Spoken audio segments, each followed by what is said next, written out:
नहीं बताने से किसी को क्या फायदा। तो अफसोस है कि नहीं आपको इस चीज? नहीं है, मुझे कोई अफसोस नहीं है इस बात का।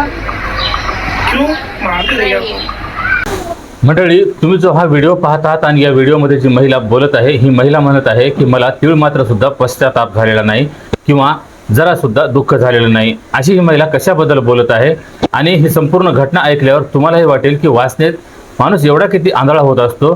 तर वासनेमध्ये फक्त माणूस आंधळाच होत नाही तर निर्लज्जही होत असते आणि याच गोष्टीचे हे प्रमाण आहे. ही महिला जी आहे ही निर्लज्जपणे बोलत आहे. या महिलेनं असं काय केलेलं आहे आणि कशाबद्दल ही महिला काय बोलत आहे हेच आपण या व्हिडिओमध्ये सविस्तर पद्धतीने जाणून घेऊया. त्यासाठी हा व्हिडिओ शेवटपर्यंत नक्की बघा. नमस्कार मंडळी, स्वागत आहे तुम्हा सर्वांचं पुन्हा एकदा आपल्या मराठी यूट्यूब चॅनलमध्ये. तर मंडळी, ही संपूर्ण घटना आहे मध्य प्रदेश राज्याचा एक जिल्हा आहे हरदा आणि हरदा शहरामध्येच शहरी पोलीस स्टेशनच्या अंतर्गत एक कुटुंब राहत होतं. ज्या कुटुंबामध्ये पती पत्नी आणि त्यांची 2 मुलं अशा प्रकारे यांचं हे हस्तखेळतं कुटुंब होतं. आणि या कुटुंब प्रमुखाचं नाव हरिदास, याची पत्नी क्षमादेवी आणि यांचा एक मोठा मुलगा कन्हैया. हा मोठा मुलगा आता जवळजवळ 18-19 वर्षाचा झालेला होता आणि क्षमादेवीचं आणि तिच्या नवऱ्याचं मागील 20 वर्षापूर्वी लग्न झालेलं होतं. मागील 20 वर्षापासून हे दोघे हे एकत्र गुणागोविंदानं आपला संसार करत होते, आपल्या संसाराचा गाडा ओढत होते आणि हे हस्तखेळतं कुटुंब होतं. पण या कुटुंबामध्येच 15 एप्रिल 2026च्या दिवशी अशी एक घटना घडली की हा हरिदास जो होता याच शहराच्या काही एका परिसरामध्ये रोडवर मृत अवस्थेत पडलेला होता. आणि असं पाहताच काही लोकांना वाटत होतं की याचा ॲक्सिडेंट झालेला आहे, याचा अपघातामध्ये मृत्यू झाला आहे. आणि याची माहिती लगेच मग काही याच्या ओळखीच्या लोकांनी याच्या मुलाला दिली, कन्हैयाला. आणि जो हा कन्हैया जो मुलगा होता याला जेव्हा वडिलांचा असा ॲक्सिडेंट झालेलं कळालं त्यावेळेस हा धावत पळत आपल्या वडिलांजवळ जाऊन पोहोचला आणि तिथं जाऊन पाहतो तर त्याच्या वडिलांच्या डोक्यामध्ये काही जखमा झालेल्या होत्या आणि त्यानंतर त्याच्या डोळ्यावरही काही असा जखम झालेली होती. आणि त्याला वाटलं की आपला वडील जिवंतच आहे आणि त्याने लगेच मग त्याला हॉस्पिटलला नेऊन पोहोचवलं. हॉस्पिटलला नेलं, डॉक्टरांनी त्याला पाहिलं, त्याच वेळेस सांगितलं की याचा मृत्यू झालेला आहे आणि याच्या मृत्यूला बराच वेळ झालेला आहे. त्यानंतर याची माहिती लगेच पोलिसांना दिली आणि पोलिसांनी घटनास्थळी धाव घेतली. पोलिसांनी येऊन पंचनामा केला आणि त्यानंतर तो मृतदेह पोस्टमॉर्टमसाठी पाठवला. आणि त्यानंतर जेव्हा पोस्टमॉर्टमची रिपोर्ट आली त्यावेळेस कळालं की त्याला मारहाण करण्यात आलेली होती, त्याचा गळा चिरून हत्या करण्यात आलेली होती, त्याच्या डोक्यावर काही जड वस्तूने घाव घातलेले होते ज्यामध्ये त्याचा मृत्यू झालेला होता. याची एका प्रकारे कुणीतरी हत्या केलेली होती आणि आता या हत्येचा उलगडा पोलिसांना करायचा होता. पोलीस आता समोर तपास कार्य करत होते आणि ह्यामध्येच मग पोलीस जो हा मुलगा होता याच्याची विचारपूस करत होते. आणि ज्यावेळेस हा मरण पावलेला आहे, याचा मृत्यू झालेला आहे असं आता याच्या पत्नीला कळालेलं होतं. तर याची पत्नी घरून फरार झालेली होती, क्षमादेवी ही फरार झालेली होती.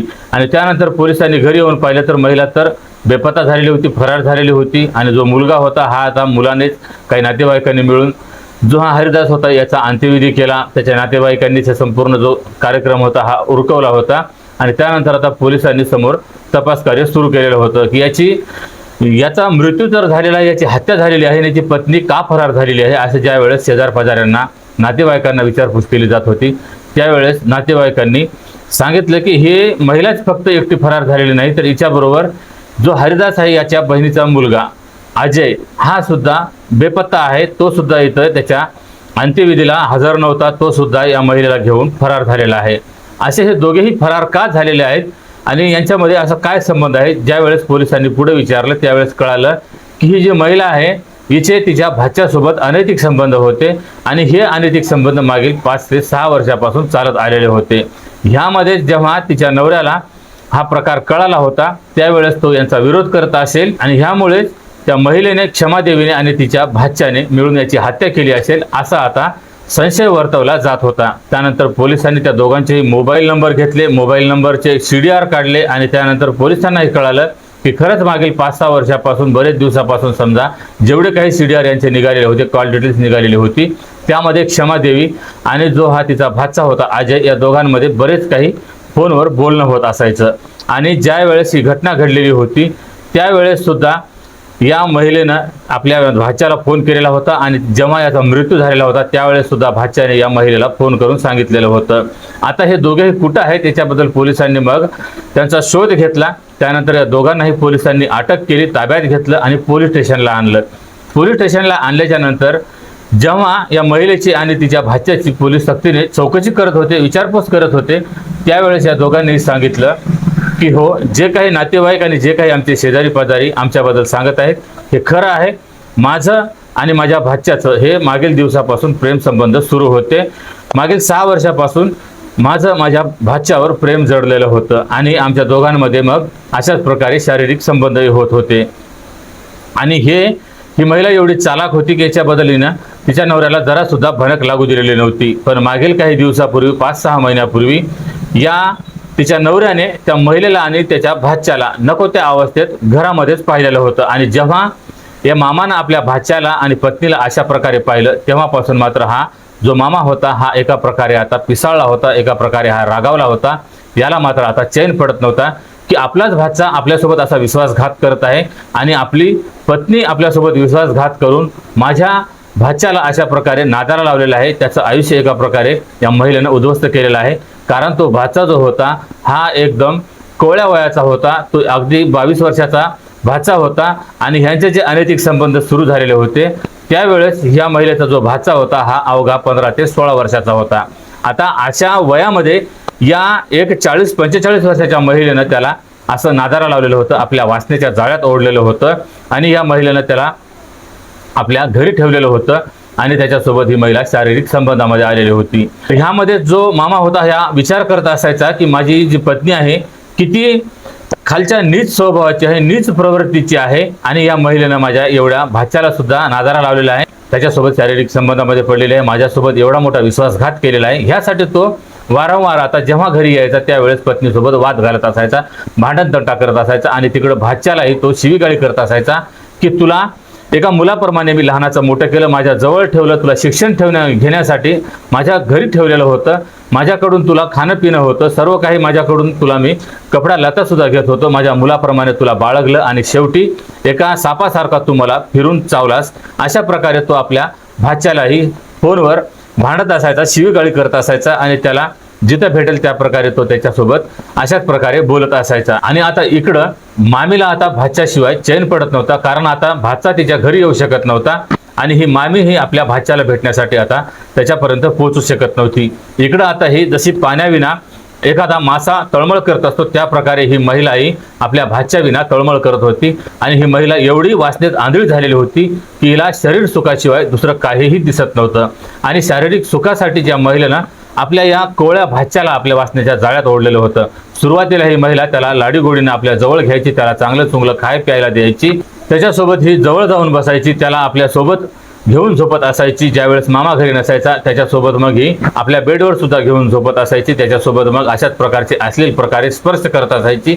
ह्यामध्ये ज्या प्रकारे काही मुलं असो किंवा मुली असो जेव्हा ते तारुण्यात येत असतात त्यावेळेस त्यांच्या शरीरामध्ये एक वेगळेच हार्मोन्स तयार होत असतात, त्यांच्यामध्ये शारीरिकरित्या एक वेगळाच बदलाव होत असतो आणि ह्याच बदलावाचं कारण असते की त्यांच्यामध्ये अशा प्रकारची वासना बळावायला लागलेली असते. आणि अशामध्ये जेव्हा मग मुलगी असो किंवा मुलगा असो त्यांच्या संपर्कामध्ये जर असा कोणी आलेला असेल, त्यांच्यासोबत जर असं कोणी झटापट करत असेल तर त्याच्या मनामध्ये एक वेगळी भावना निर्माण होऊ शकते. आणि त्याच प्रकारे या अजयच्या मनामध्ये सुद्धा मग मामीविषयी अशा काही शारीरिक भावना निर्माण झाल्या आणि त्यानंतर मग या महिलेने त्याच्यासोबत शारीरिक सुख घ्यायला सुरुवात केली.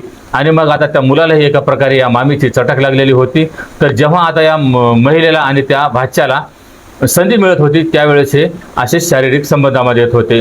आणि ह्या घरातलाच भाचा असल्यामुळं, मुलाप्रमाणे असल्यामुळं मामाचाही त्याच्यावर काहीही संशय नव्हता किंवा इतर काही नातेवाईकांचाही त्याच्यामध्ये काहीही संशय नव्हता.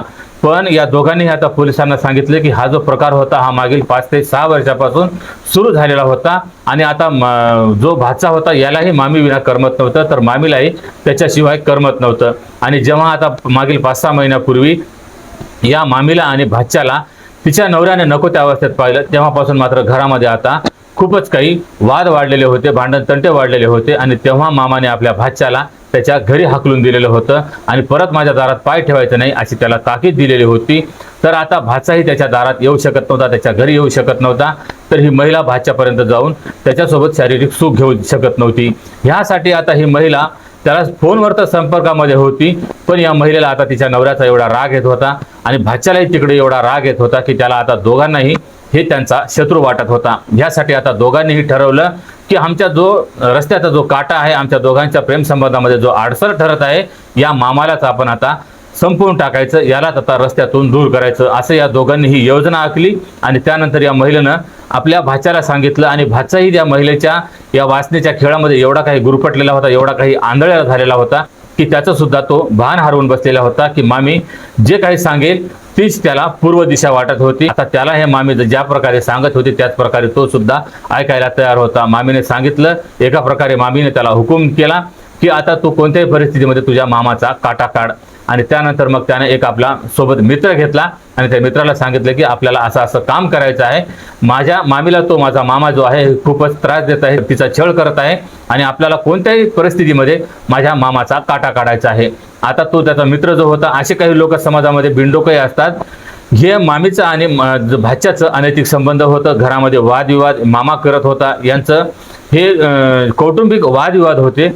पण याच्यामध्ये तो त्यांचा मित्रही सामील होतो, सहभागी होतो. त्यानेही भाच्याला तयारी दर्शवली, त्यानेही सांगितले की तू फक्त आदेश कर, आपण दोघेही मिळून तुझ्या मामाचा काटा काढूया. आणि त्याच प्रकारे मग 15 तारखेच्या म्हणजे 14 तारखेच्या संध्याकाळी हा जो मामा होता हा बाहेर कुठंतरी गेलेला होता आणि त्यावेळेस पत्नीने त्याला फोनवर विचारलं की तुम्ही आता कुठं आहात, काय करत आहात आणि तुम्ही घरी या. अशा प्रकारचीही त्याला वारंवार एका प्रकारे लाडीक स्वरामध्ये एका प्रकारे प्रेमाने त्याला विचारत होती की तुम्ही कुठे गेलेले आहात, लवकर घरी या, जेवण करायला वेळ होत आहे. अशा प्रकारची ही त्याला विचारत होती. आणि तिकडं मामालाही वाटत होतं की माझी पत्नी माझी काळजी करत आहे, माझी चिंता करत आहे.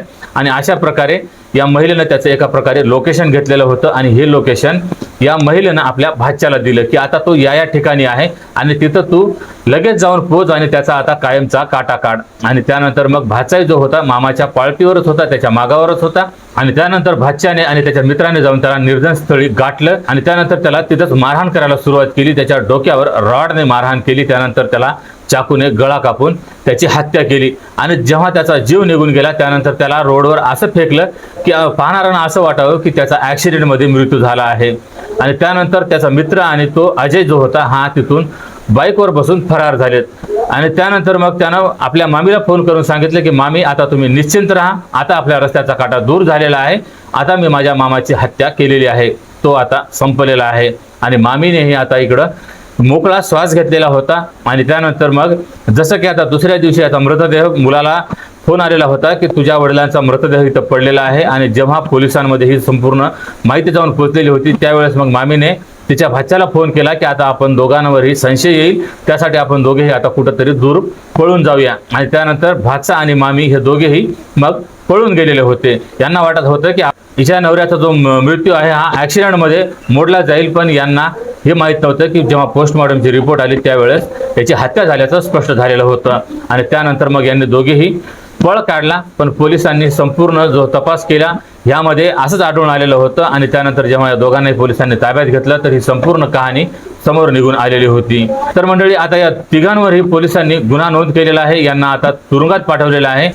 ज्या प्रकारे ही महिला म्हणत होती की मी आता स्वतंत्र झाली आहे, माझा जो एका प्रकारे नवरा छळ करत होता, मला मारहाण करत होता, एका प्रकारे मी नवऱ्याच्या जाचामध्ये अडकलेली होती, मी आता स्वतंत्र झालेली आहे, मला कोणत्याही गोष्टीचा पश्चाताप झालेला नाही आणि मला तीळ मात्र सुद्धा दुःख झालेलं नाही, मी आता स्वतंत्र झालेली आहे, मोकळी झालेली आहे, अशी ही महिला म्हणत आहे.